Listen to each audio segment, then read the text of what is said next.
My son was kidnapped in a white van. He returned, but something is really wrong with him. My wife was in tears, watching him get ripped away into the van, knowing exactly what was going to happen to him next. But when he returned home, it was the worst day of my life. I wished he never came back. The day he went missing, we thought it would just be a normal school day. Jess dropped off our son, John, at school that morning, kissed his soft cheek like he likes, and reminded him to zip his jacket. But something was different. Jess was extremely late for a meeting, so instead of doing the usual drill where she walks him into the school, she dropped him off and waited in the car. She sat in the car with her cold fingers pressed against the vents for warmth and watched him walk across the empty yard to the school building. His hand reached the door to open it, and she smiled and drove away. I'd heard her tell it a dozen times. I believed her.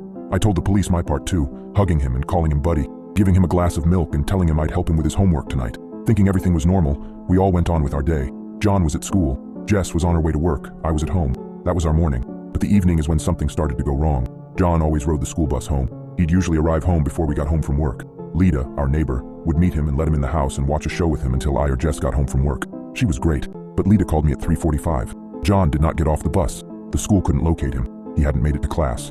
I called the police at 4:15 just moments after I left work. I was frantic.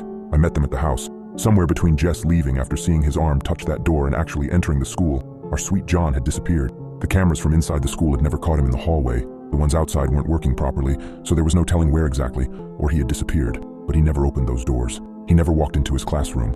Everyone in town came together. They searched sewers and alleyways. They scattered through locked backyard fences and tramped through fields and wooded areas in misty, cold weather. The police suspected us at first. It was all pretty normal. Everyone was a suspect. We repeated the sequence of events 100 times to 100 different people. We were quoted and misquoted. Our lives were upended and reputations tarnished. Everyone thought we did something to him. We were newer to the neighborhood, and they were sure we beat John. They were sure John was a good student and beloved by all in the neighborhood, even though he only had 2 friends I had ever met and had recently gotten in trouble for destroying a neighbor's garden. I guess the neighbor forgot about that. We went 2 weeks without any sign of him, until from out of nowhere, a soccer mom and her 13-year-old daughter spotted him in a field a couple of weeks later. He was covered in dirt and grim, but there wasn't even a scratch on him. They recognized his face and clothes from the TV. They said he was smiling, and when they asked him where he was going, he told them, home. They offered him a ride, but he said he would walk. He took the soda they offered, saying he was very thirsty. They called the police and followed him as he walked, crossing roads and yards as he moved towards home. He made it home at 3:15 p.m. that afternoon, 2 weeks later, exactly, with a caravan of cars and people following after him.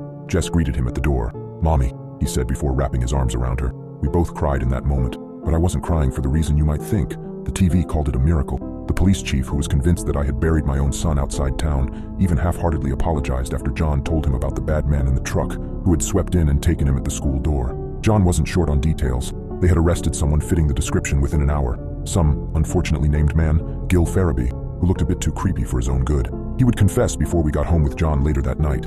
After statements were taken and the hospital had looked at John and deemed him fine, we took him home. It was nearly 2 a.m. when we pulled into the driveway coming home from the hospital. Jess and I sat there for a bit, waiting for him to speak. "I'm hungry," he said. Jess spoke first. "We are really glad you are back." "I'm hungry," John said again. "Okay, we will feed you," I said, moving to open the car door. "Mommy and Daddy," he said. I stopped moving. I think Jess stopped breathing. "Are you happy I came back?" Normal parents in this situation would be ecstatic that their lost son returned home, but I was devastated. I wanted him out of my life. You see, John isn't a normal kid. I never had a son with my wife. We had just gotten married when we found him alone. We lived in Harrington Beach then. We were in our 20s and carefree, and this kid comes up to our car as we are getting home at night. He says he is scared and hungry. We ask him about his parents and take him inside to warm him up. But once you take him in, once you let him in your home, you can't kick him out. He won't leave.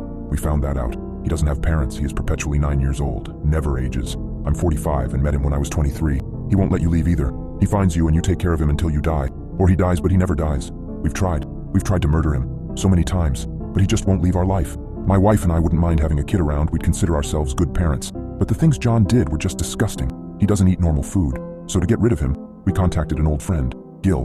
Gil had actually kidnapped John, with full intention of doing all the terrible things people like him do to kids. But he didn't know John. We didn't tell Gil the person John actually was. We had hoped that once Gil took him in, maybe John wouldn't return. He'd stay with Gil instead. But I guess John didn't care for him that much and decided he wanted us back. We had just thought it was some sort of luck, you know? Maybe he would take John far away and he'd stumble into someone else's life. You'll have to excuse that mentality, but we are tired, exhausted, and we are tired of feeding him.